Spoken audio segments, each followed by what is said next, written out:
This message comes from Workday, the enterprise AI platform with a deep understanding of your organization's context and guardrails, so every AI action is permission-aware, giving you the ability to get work done right. It's a new Workday. This is Planet Money from NPR. Keith Romer. Sally Helm. For the last couple of weeks, I have been, shall we say, a little bit obsessed with Graphite. Graphite. I've been talking about it a lot. Graphite of pencil fame. But also, as you keep pointing out, also of battery fame. It is a key ingredient in batteries, which I did not know before I started looking into this. Which makes it a critical mineral. It is important for the whole green energy electric future. And also important, almost all of the battery-ready graphite in the world comes from one single place, which is China. And that is actually true of lots of the materials that go into batteries, like processed lithium, processed cobalt. But, Keith, you hear about those other metals. Graphite is flying under the radar. Another person who shares your concerns, Sally, John Jacobs. He works for a company that is getting into graphite processing. Is it kind of like the underdog critical mineral? I think, I'm biased, but it is. It has not been given its fair shake, I would argue. There's more graphite by weight in a lithium-ion battery than anything else. So, Than lithium. So there's more graphite than lithium. In the battery world, graphite has kind of been like always the bridesmaid, never the bride. Lately, however, it has started to step into the spotlight. About a month ago, John Jacobs gets an email. I almost deleted because I thought it was spam. The email in question is cordially inviting John to a ceremony in the Rose Garden at the White House. President Joe Biden would like the pleasure of your company. Unfortunately, the event is just a few days away. John's not able to make it, but he thinks he knows what's going to happen there. We heard inklings this was coming. So we knew there was going to be some announcement related to tariffs. Tariffs, an import tax. The idea that we were invited was a clear hint that graphite was probably going to be included in this. John was right. At that Rose Garden ceremony that he could not attend, President Biden announces a tariff package that will make a bunch of Chinese imports more expensive. And included in this package are some tariffs on Chinese graphite. This is part of a much larger strategy by the Biden administration to build up future clean tech industries here in the United States and to reduce our reliance on China. Electric vehicles, batteries, the minerals that go into batteries, those are all a big part of this. Hence, tariffs. I think these are clear shots across the bow from the administration to the car companies to say, you need to now start being serious about using sources outside of China. And based on my front lines experience in talking to these companies, they are engaged. They are ready to do that. They're noticing. They're like, okay, noticing. The clock has started. We got to figure this out. Yes. Hello and welcome to Planet Money. I'm Keith Romer. And I'm Sally Helm. President Biden says he wants to create a new battery future, one that doesn't rely so much on China. And he is using tariffs, putting up a big old fence around our tiny fledgling battery industry. But announcing a tariff in the Rose Garden, that is one thing. Actually building a brand new supply chain in the real physical world, that is harder. Today on the show, graphite finally gets its due. We get down on the ground and look at this big supply chain story through the lens of one often forgotten critical mineral. And we visit a small town that realizes it might be the perfect place to create an American graphite industry if it can figure out a tricky situation with one very expensive pipe.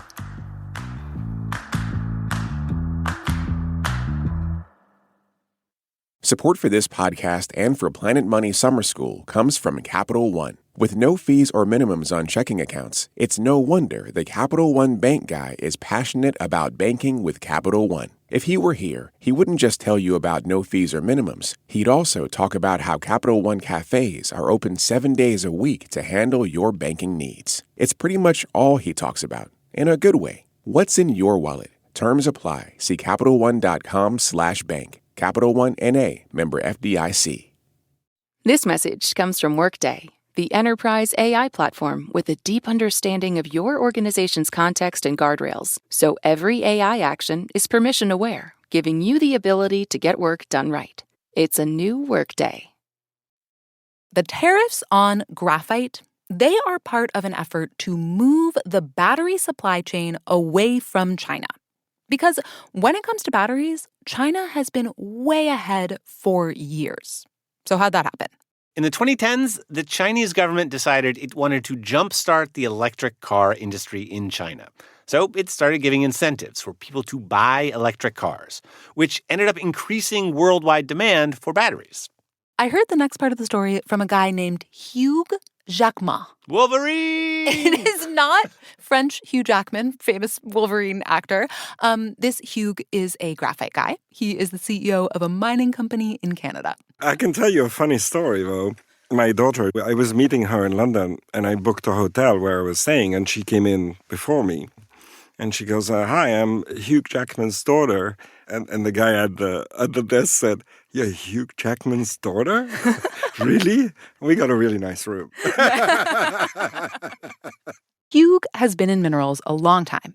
And when China started really building its battery industry, he was there. He told me there was one particular meeting about a decade ago. I remember it quite vividly. It was a trip to China, actually. And I went to visit a customer using our material. This customer was making lithium-ion batteries for consumer electronics. So Hugh has his meeting. It's basically a small room with a couple of chairs and a table, and these two guys sitting around the table, and they go, so we're looking at going into the EV battery market. They're like, we also want to buy some of your materials to start making batteries for electric vehicles, EVs. And they start talking about these huge numbers. And I said, wow, if these guys are for real, this industry is absolutely going to explode. Now, battery people, they measure the size of their industry by the amount of power it can produce. And at that time, around 2014, the entire car battery industry worldwide was measured in gigawatts.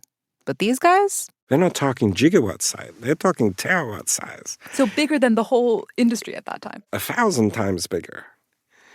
And so there was a huge opportunity. An opportunity that China wanted to seize. So around 2016, they try to juice the demand for Chinese batteries. They tell Chinese consumers, those incentives we're offering to help you buy electric cars, now you only get them if your car has a battery that was made in China. And it works. The Chinese battery industry grows and grows. It becomes dominant. By 2023, China supplies about 80% of the world's battery cells. You know, nobody else thought about the battery industry. The Chinese believed in it, but nobody else really did. So that is how China got way ahead on batteries. Now let's talk about how the tariffs come into this. If you are President Joe Biden looking at China's huge battery industry, you might be worried about a few things. First, what if something happens in China and you can't get any more batteries? Like, natural disaster, pandemic, or a conflict between the U.S. and China. Yeah, you can see how relying on China for all of our batteries could potentially be a problem. Another thing Biden might be worried about is jobs. Because if EVs are the future and we're importing all of our EV batteries and end up importing EVs themselves, that could tank the American auto industry. Jobs would go away.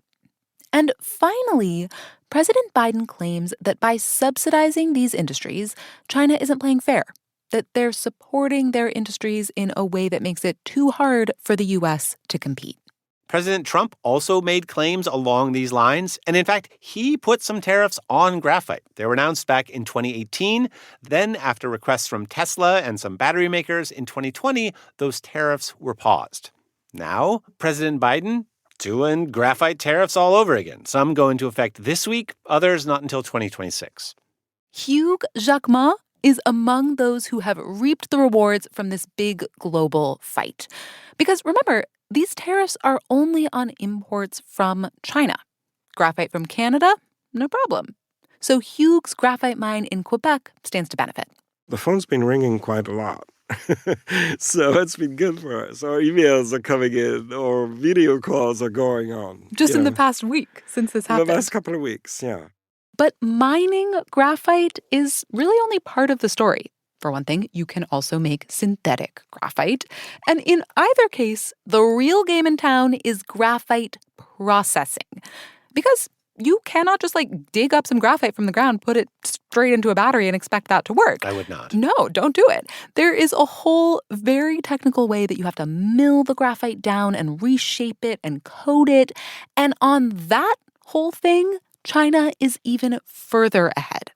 When it comes to battery-ready natural graphite, they produce 93% of the world's supply. So what the U.S. really needs to do is build up its graphite processing capacity. And to see what that is potentially going to look like, we are going to visit one small town in Alabama, a town that wants to become one of our nation's leading graphite processors. All right. We just passed into Coosa County, right on the line between Coosa and Tallapoosa. I went down to East Central Alabama to understand what it is going to take to physically build a new battery industry from nothing. Yeah, or basically nothing, because there is some graphite in the United States, including in Alabama. The deposits there have not been mined for something like 70 years. But this region was once called the Graphite Belt. It is the purest, largest graphite deposit in North America.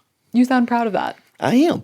That is Woody Baird, and he might be overstating things a little bit here, but, this graphite means a lot to him. He is the mayor of Alexander City, Alex City to locals. Alex City's got about 15,000 people. It's about 30 minutes away from that graphite deposit. And Woody, he's lived here his whole life. Do you think people who knew you would have thought you would end up the mayor of Alex City? Oh, hell no. He told me he barely made it out of high school, failed out of junior college, then he ended up in the National Guard, then he became a nurse. Woody's lived a lot of lives. And a while back, he started getting really interested in bringing business to Alex City. Because actually, this is not the first time that Alex City has been caught up by the big forces of global trade. For decades, a really major employer there was the clothing brand Russell. They made sweatshirts, sweatpants, uniforms. But in the late 90s and early 2000s, textile manufacturing started falling apart in the U.S., in part because after NAFTA, some factories moved to Mexico, and in part because of what economists have termed the China shock. Cheap Chinese imports undercut all kinds of American-made products. Alex City lost a lot of jobs. Buildings that had been busy every day of the week, they were empty. It was absolutely depressing. Everything was going down. Businesses were closing. Everything's fixing to collapse. And, you can't leave a building empty for long when it starts deteriorating. I saw some of this as I was driving around.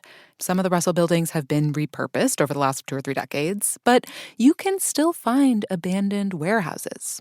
There was one with a big red X painted on it. It said condemned. A couple years ago, Woody decides he wants to do something to help bring Alex City back. He runs for mayor, and he wins. And in 2021, something important happens. A group of people walk into his office and they say, "We want to start up an industry of the future right here in Alex City. It all depends on graphite." They said they wanted to talk to us. They came in and they showed us, they told us what they wanted to do. These folks are from a company called Westwater Resources. And they say, "We've bought the rights to the graphite deposit in Coosa County. And we want to open a mine. And we also want to open a processing plant." And they played this big game. Well, if y'all are lucky enough, we could bring that processing plant here. Remember, it's not enough to dig up the graphite. You also have to process it. And to do that here, the company says they're going to need a couple of things. High on the list, a really, really big wastewater treatment facility, one that can handle the runoff from the plant. Woody tells them, no problem. Alex City has one because the textile industry that used to be here. He tells the Westwater people, our wastewater plant is exactly what you need. They're skeptical. I said, get in a damn truck. So we drive out there, and I watched their head scientist look around at the president of the company, and he just nodded at the president like, this is it. The wastewater plant will work. It has everything. Well, almost everything. Only thing they needed was a pipe going from there to there. What kind of pipe? A sewer pipe, a wastewater pipe. In the quest to start up a graphite processing business in Alabama to compete with China's 93% dominance, we have just encountered problem number one, the pipe. The company needs a pipe for their wastewater. And Alex City wants this company to set up here, right? If the plant gets built, it will lead to these good-paying jobs for people in town. The pipe is going to cost $9 million. But Woody says he's going to make it happen. We borrowed $9 million and ran a wastewater line from our plant all the way up there and tied it into their plant on good faith. The company promises this is going to work out. We'll pay you to use the pipe once we get up and running. So Alex City starts building. We had to go under all these driveways, bore, dig, plant grass. I mean, it took about 4 or 5 months, and we administered all that. And it's not often discussed, but this is what it looks like to build an industry that doesn't exist. You have to figure out permits, you have to build pipes and roads and whole factories. If the U.S. battery industry wants to compete with China, it is going to take a lot of down-on-the-ground work like this. It might take a lot of new sewer pipes. In 2022, Westwater Resources breaks ground on their new processing plant. Today, they have 3 big buildings and an industrial park about 10 minutes' drive from Woody's office. Here we go. So I'm going to ask you to put one of these things on. Okay. Sorry, I should have told you that. No, that's before great. you We need hard hats. Cool. Yeah. I drove out there to get a tour from John Jacobs, that guy from the beginning who got the email invitation to the Rose Garden tariff ceremony. There's a little vest in here, too, for you. He takes me out to a huge building, like as big as a cathedral. Steel beams rising up to support this tall, tall roof. Inside, there are cylindrical tubes. There are a couple big gray machines that are shaped kind of like an upside-down rocket ship. Towards the back are a couple of big circular metallic spinny machines. Okay, so what you're looking at here is the world's largest blender. And there's a series of metallic blades in this thing, and then it can be spun basically at different energies or speeds. This machine makes the graphite particles smaller, and you also have to shape them into a bunch of tiny, consistent little spheres. John walks me over to where that will happen. Right now we have 10 spheroidizing machines installed, and so this would be the next step. Spheroidizing. It's a good word. It means what it sounds like, and it is super important for batteries because the graphite will eventually get mixed into a giant slurry and basically painted onto a sheet of metal. If it's not a sphere, it's going to be clumpy. So imagine like you're painting your wall at home. If you get a little speck on your paint roller, it's going to leave a streak. That's bad. When John's company first tried to make these spheres, there was some room for improvement. I think the technical term was it was too much like a potato shape. It needs to be more like a sphere. This is problem number 2 for building a battery industry in the U.S., the potato problem. What you're really trying to do is find the correct settings. How long are you going to mix it, and how much impact are you going to subject the particles to create what you want? If you do too much, it destroys the sphere. Yeah, he says their particles were like too flat. So they would try some setting, send out a sample, hear from the battery makers. The feedback months later through our battery partners would be make it more of a sphere. So we'd go back to them again, and they would do it again. You get sick of hearing that? Like, more of a sphere? Yeah, you do. Yeah, believe me. Yeah, it just never seems to be spheroidal enough. They're looking for something really specific. It's like kind of like a sphere. It is kind of a potato. Sphere-tato. It's a sphere-tato. It's kind of, that's what it is. It has to be just the right shape. And the sphere-tato problem, this is a huge issue for any new graphite processor. And it's really a huge issue for the entire battery industry overall. When you are building a new industry from scratch, there's just a lot of technical learning that has to happen. It can take years. Westwater has actually been working on the potato problem since about 2022, and they just recently solved it. They can now make their graphite into the exact right sort of sphere, sort of potato shape, and that means they can sell it. In fact, they recently signed their first sales agreement with this big battery company called SK On. Which is good news for John. But this plant, it is not open yet. Like, I was hoping for giant containers overflowing with graphite. I wanted to lay down in a big pile of graphite and make a graphite snow angel. But in this big room full of new equipment, I did not see any graphite. because it's not being processed here yet. This building we're in, after 2 years, it's still not finished. The fact that we still need money to complete the construction of the plant is a fact. And so in the absence of that, we wouldn't be able to finish it. And that brings us to the third and final problem in the story of building a battery industry in the United States: money. That's after the break.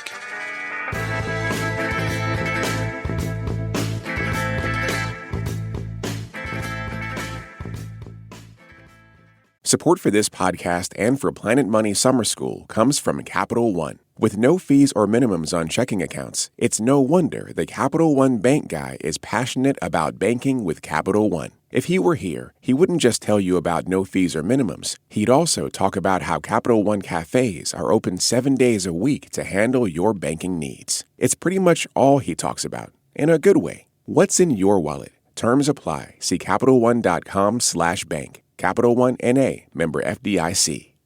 Support for this podcast and the following message come from Vanguard. Every day, shareholders meet to discuss important matters about the companies you invest in. Now you can make your voice heard too. Vanguard Investor Choice makes it easy to set your proxy voting preference for your eligible Vanguard index funds. Visit Vanguard.com/investor choice to learn more. Vanguard investors own shares of their index funds, and those funds own shares of the companies they invest in. Vanguard Marketing Corporation, distributor. This message comes from Workday. Guessing is for game shows, not your business, especially when your margin for error is zero. Workday is the enterprise AI platform for HR, finance, and IT with a deep understanding of your organization's context and guardrails. So every AI action is permission-aware, giving you accuracy 24/7 and the ability to not just get work done, but get it done right. It's a new Workday. Okay, so about a month ago, President Biden signed a tariff package to try and help build a battery supply chain that doesn't rely on China. And we've been in Alex City to see exactly what that will take. So far, Westwater's graphite processing plant has solved their infrastructure problem. They got a key sewer pipe. They've solved their technical problem, the whole potato issue. But the plant is still not up and running. And for Woody Baird, the mayor of Alex City, that has become an issue. And it just dragged and dragged and dragged and dragged. About May of 23, we got word that they had run out of capital. And they were seeking $150 million in capital to try to finish. $150 million. To finish the plant, Westwater needs money. And so, as of today, they're not using that sewer pipe, which means Alex City is not getting paid. And remember, they had to take out a loan for $9 million. You know, I want my money. I want to pay this damn loan. We're paying it out of the sewer department fund. So how do you feel about all this? It pisses me off. When I was at the plant, I told John from Westwater about my conversation with Woody. So, I mean, I think his real question is like, what's taking so long? Well, actually, it's a nice way to tie the story home is the tariffs. It's without those governmental assistance things, you're sort of spinning your wheels. John says, look, they need $150 million to finish their plant. They only got their first sales agreement a few months ago. Now that they have that, it should be easier to convince lenders and investors to give him the money. And tariffs will give him an even better case. Because, it's hard to break into an industry where China is just so dominant. You have all these startup costs, and it's hard to convince companies to switch from their normal graphite supplier to you. But if tariffs make Chinese graphite more expensive, it starts to become an easier sell. Of course, a lot of companies want government protection for their industry, but tariffs are not necessarily good for the rest of us. It's good for you guys that there's a tariff on graphite, but the argument against tariffs is they make things more expensive for consumers, for regular people. So why should you guys get a tariff? Well, okay, so all in all, because it's not a terribly labor-intensive process, once we're doing it, the cost should be very similar to China. But figuring out how to do it is expensive. The argument John is making here, it's what economists would call the infant industry argument. The idea is, it sometimes makes economic sense to temporarily protect a young industry that's getting on its feet. If it has some time and space to grow, it'll eventually be able to compete on its own.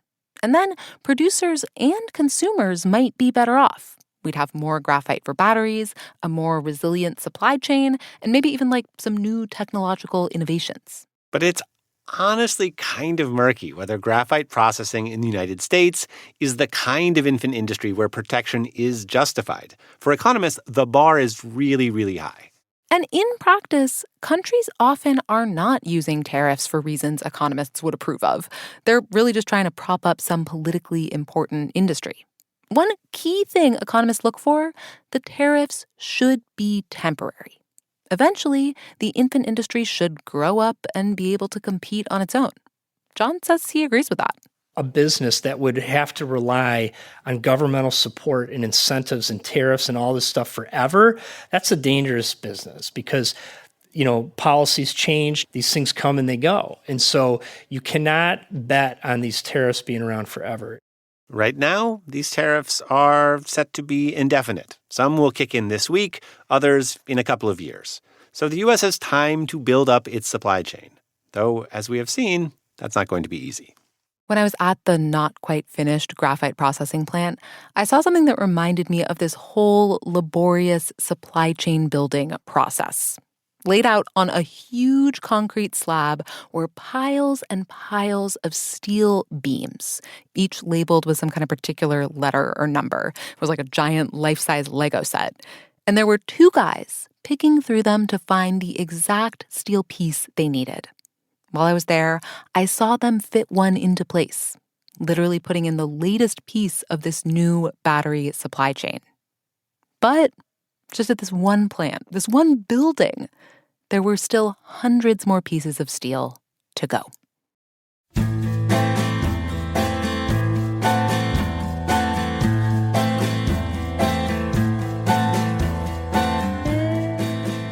Over the past 10 or 15 years, there has been this quiet revolution at the grocery store. The stuff we buy now comes in just this overwhelming number of sizes, from teeny snack sizes to mega jumbo sizes and everything in between.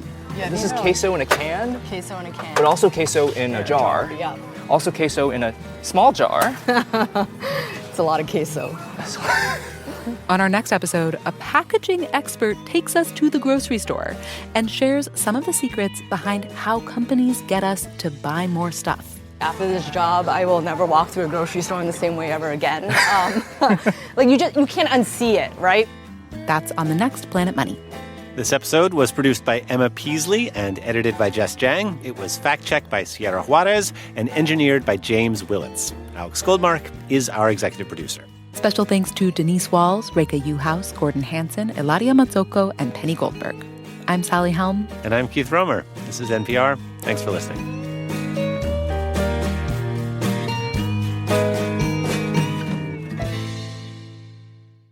This is Ira Glass of This American Life. Do you know our show? Okay, well, either way, I'm going to tell you about it. We make stories that hopefully pull you in at the beginning with funny moments and feelings and people in surprising situations, and then you just want to find out what is going to happen and cannot stop listening. That's right. I'm talking about stories that make you miss appointments. This American Life, wherever you get your podcasts.